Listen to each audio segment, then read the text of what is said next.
नमस्कार दर्शक बंधु आज हूँ 14 डिसेम्बर 2025। चलतु देखने आज सकाल किसी गुरुत्वपूर्ण खबर।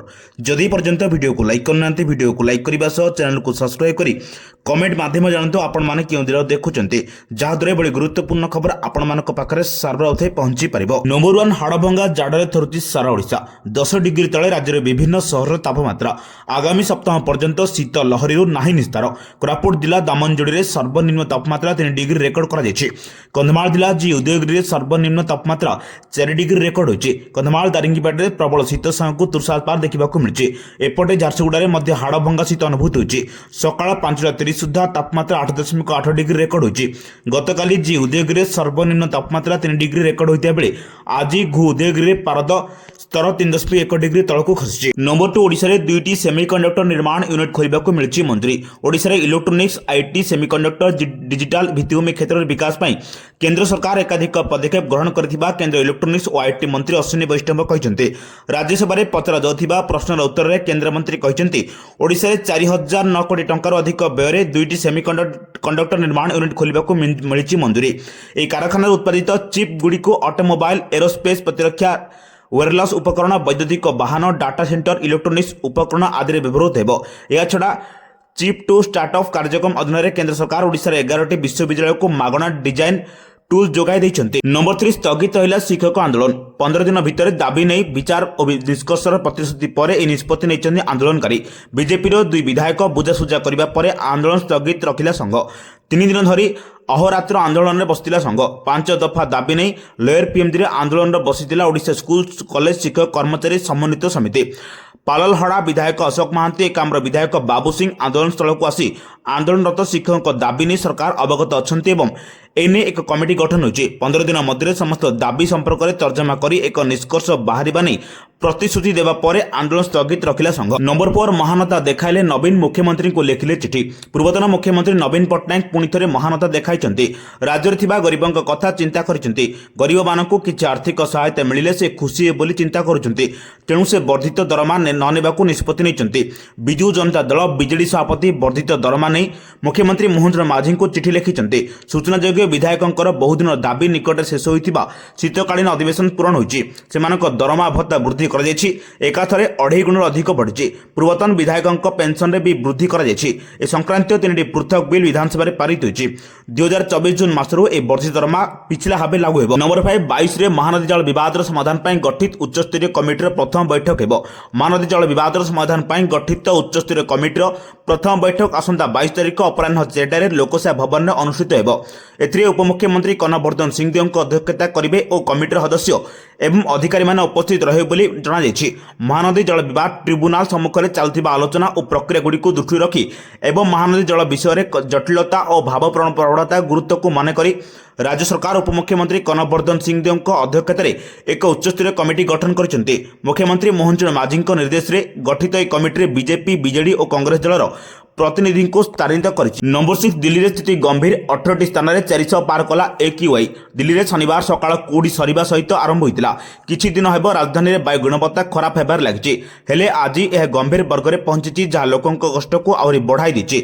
निरंतर 9 दिन EQI अधिक रहिबा परे मंगलवार राजधानी को आश्वस्ति मिलता कारण AQI 222 को ह्रास पाइतिला। बुधवार परिस्थिति में सामान्य उन्नति आसिबा सह AQI 259 रेकर्ड करा किंतु गुरुवार यह बढ़िबा को लागितिला। एबे यह बढ़ी 387 पहुंची। नंबर 7 शीत अधिवेशन कैबिनेट मंत्री अनुपस्थिति। राज्यसभा 10 मिनिट मुलतवी। शीत अधिवेशन 10म दिन में आज लोकसेवा प्रथम पूर्वतन केंद्र मंत्री शिवराज पाटिल को वियोग में शोक प्रकाश कर गृह को मध्याह्न 12टा पर्यंत मुलतवी रखा। 2001 डिसेम्बर 13 तारिख सांसद उपर होइतिबा आक्रमण में शहीद जवान को उभय गृह में सम्मान ज्ञापन कर राज्यसभा आज एक अप्रत्याशित घटनाक्रमे राज्यसभा कार्य प्राय 10 मिनिट पर्यंत मुलतवी रही। शहीद सुरक्षा कर्मी को गृह श्रद्धांजलि ज्ञापन पर विरोधी सांसद माने गृह में कौन जड़े हेले कैबिनेट मंत्री उपस्थित नथिबा देखैथिले। यापर से कैबिनेट मंत्री को उपस्थित दाबी करथिले। अध्यक्ष CP राधाकृष्णन 5 मिनिट अपेक्षा करिवार गृह कार्य 10 मिनिट पर मुलतवी रखा बाध्य होइतिला। नंबर 8 मनरेगा योजना ना बदलिला। महात्मा गांधी ग्रामीण निश्चित कर्म नियुक्ति योजना नाम को मोदी सरकार बदलाई। यह नुआ नाम रखा जायछि पूज्य बापू ग्रामीण रोजगार योजना। यह योजना वर्ष को दि जाउथिबा सर्वनिम्न ग्यारंटी कार्य दिवस को 125 को वृद्धि कर पूर्वतन प्रधानमंत्री मनमोहन सिंह नेतृत्वाधीन उप सरकार ଅମଳରେ 2005ରେ ଜାତୀୟ ଗ୍ରାମୀଣ ନିଶ୍ଚିତ କର୍ମ ନିଯୁକ୍ତି ନିୟମ 2005 ଭାବେ ଏହି ଯୋଜନା ଆରମ୍ଭ ହୋଇଥିଲା। ପ୍ରଥମେ ତାହା ନରେଗା ନାମରେ ପରିଚିତ ଥିଲା। ପରବର୍ତ୍ତୀ ସମୟରେ ମହାତ୍ମା ଗାନ୍ଧୀଙ୍କ ନାମ ଯୋଡ଼ାଯିବା ପରେ ତାହା ମନରେଗା ହୋଇଥିଲା। ପ୍ରାରମ୍ଭିକ ପର୍ଯ୍ୟାୟରେ ପ୍ରତି ଗରିବ ପରିବାର ସଦସ୍ୟଙ୍କୁ ବର୍ଷକୁ ନିଶ୍ଚିତ 100 ଦିନର କାମ ଦେବା ଲକ୍ଷ୍ୟ ନେଇ ଯୋଜନା ଆରମ୍ଭ ହୋଇଛି। ନମ୍ବର 9 ତାଳଚେର ବିମଳାଗଡ଼ ନୂତନ ରେଳପଥର 34 କିଲୋମିଟର ସେକ୍ସନ କାର୍ଯ୍ୟକ୍ରମ। କେନ୍ଦ୍ରମନ୍ତ୍ରୀ ଅଶ୍ୱିନୀ ବୈଷ୍ଣବ କହିଛନ୍ତି, ଝାରସୁଗୁଡ଼ା, ସମ୍ବଲପୁର, ଅନୁଗୁଳ ଏବଂ ଭୁବନେଶ୍ୱର ପୁରୀ କ୍ଷେତ୍ରରେ ରେଳ ଯୋଗାଯୋଗର ସୁଧାର ଲାଗି ତାଳଚେର ବିମଳାଗଡ଼ ନୂଆ ଲାଇନ, ଜରପଡ଼ା ବୁଢ଼ାପଙ୍କ ତୃତୀୟ ଏବଂ ଚତୁର୍ଥ ଲାଇନ, ଝାରସୁଗୁଡ଼ା ବିଳାସପୁର ଚତୁର୍ଥ ଲାଇନ, ସମ୍ବଲପୁର ଜରପଡ଼ା ତୃତୀୟ ଏବଂ ଚତୁର୍ଥ ଲାଇନ, ନିର୍ଗୁଣ୍ଡି ବିଜୟନଗରମ ତୃତୀୟ ଲାଇନ ସମେତ ମୋଟ 14ଟି ରେଳ ଲାଇନ ପ୍ରକଳ୍ପ, ଫ୍ଲାଏଓଭର ଏବଂ ଅନ୍ୟାନ୍ୟ ଭିତ୍ତିଭୂମି ପ୍ରକଳ୍ପ କାର୍ଯ୍ୟ ଜାରି ରହିଛି।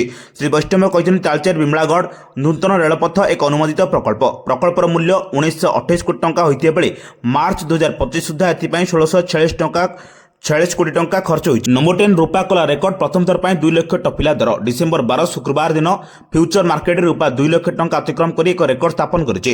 ଚଳିତ ବର୍ଷ ରୂପା ମୂଲ୍ୟ 121% ବୃଦ୍ଧି ପାଉଛି। ଶୁକ୍ରବାର ଦିନ ମଲ୍ଟି କମୋଡିଟି ଏକ୍ସଚେଞ୍ଜରେ 5 ମାର୍ଚ୍ଚ 2026 ଏକ୍ସପାରି ପାଇଁ କିଲୋଗ୍ରାମ ପିଛା ରୂପା ଦର 2 ଲକ୍ଷ ଟଙ୍କା ଟପି ଯାଇଛି ଓ 2,01,328 ଟଙ୍କାରେ ପହଞ୍ଚିଛି। ବଜାର ବିଶେଷଜ୍ଞମାନେ ବିଶ୍ୱାସ କରନ୍ତି ଯେ ଶିଳ୍ପ ଜଗତରେ ପ୍ରବଳ ଚାହିଦା ଯୋଗୁଁ ରୂପା ମୂଲ୍ୟ ବୃଦ୍ଧି ପାଉଛି। ବୈଦ୍ୟୁତିକ ଯାନ, ସେମିକଣ୍ଡକ୍ଟର, ସୌର ପ୍ୟାନେଲ, ଇଲେକ୍ଟ୍ରୋନିକ୍ସ ଏବଂ ଅନ୍ୟାନ୍ୟ ଶିଳ୍ପରେ ରୂପା ବହୁଳ ଭାବରେ ବ୍ୟବହୃତ ହୁଏ, ଯାହାଫଳରେ ଚାହିଦା ବୃଦ୍ଧି ପାଉଛି। ନମ୍ବର 11 ସପ୍ତମ ଓଡ଼ିଶା ରାଜ୍ୟ ପୁସ୍ତକ ମହୋତ୍ସବ।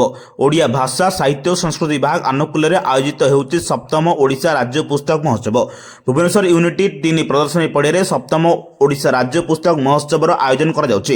ତେବେ ରାଜ୍ୟରେ ସର୍ବବୃହତ ପୁସ୍ତକ ମହୋତ୍ସବକୁ ସରିବାକୁ ଆଉ ଅଳ୍ପ ଦିନ ବାକି ରହିଥିବା ବେଳେ ପ୍ରଦର୍ଶନୀ ପଡ଼ିଆରେ ପାଠକମାନଙ୍କର ବେଶ୍ ଭିଡ଼ ଦେଖିବାକୁ ମିଳୁଛି।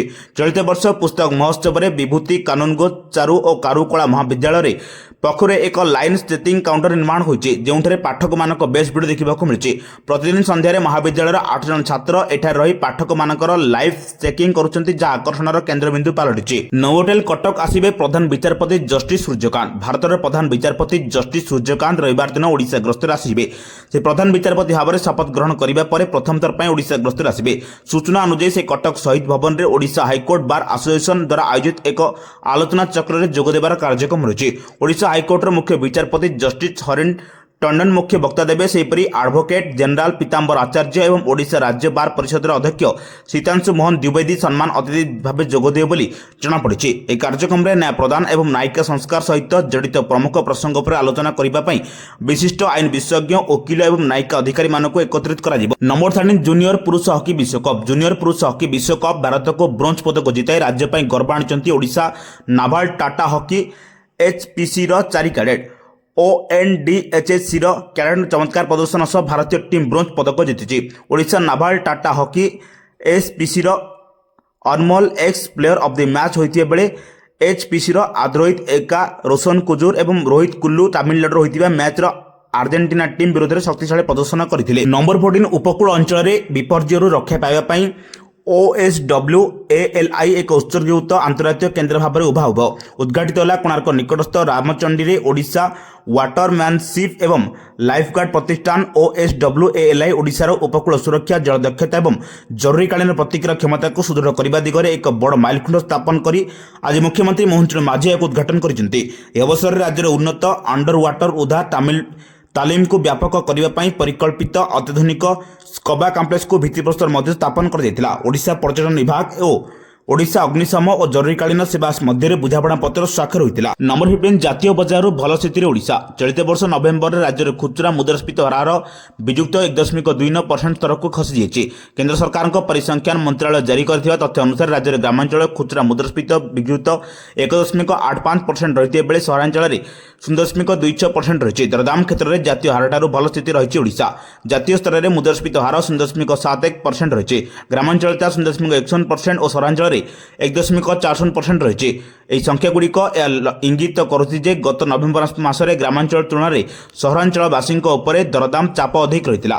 ଏହିଭଳି ଗୁରୁତ୍ୱପୂର୍ଣ୍ଣ ଖବର ପାଇବା ପାଇଁ ଆମ ଚ୍ୟାନେଲ ସହ ଯୋଡ଼ି ରୁହନ୍ତୁ। ଯଦି ପର୍ଯ୍ୟନ୍ତ ଭିଡ଼ିଓକୁ ଲାଇକ୍ କରିନାହାନ୍ତି, ଭିଡ଼ିଓକୁ ଲାଇକ୍ କରିବା ସହ ଚ୍ୟାନେଲକୁ ସବସ୍କ୍ରାଇବ୍ କରି କମେଣ୍ଟ ମାଧ୍ୟମରେ ଜଣାନ୍ତୁ ଆପଣମାନେ କେଉଁ ଜିଲ୍ଲାରୁ ଦେଖୁଛନ୍ତି, ଯାହାଦ୍ୱାରା ଏଭଳି ଗୁରୁତ୍ୱପୂର୍ଣ୍ଣ ଖବର ଆପଣମାନଙ୍କ ପାଖରେ ସର୍ବଅଧେ ପହଞ୍ଚି ପାରିବ। ବ୍ୟୁରୋ ରିପୋର୍ଟ, ସାବଧାନ ଓଡ଼ିଶା।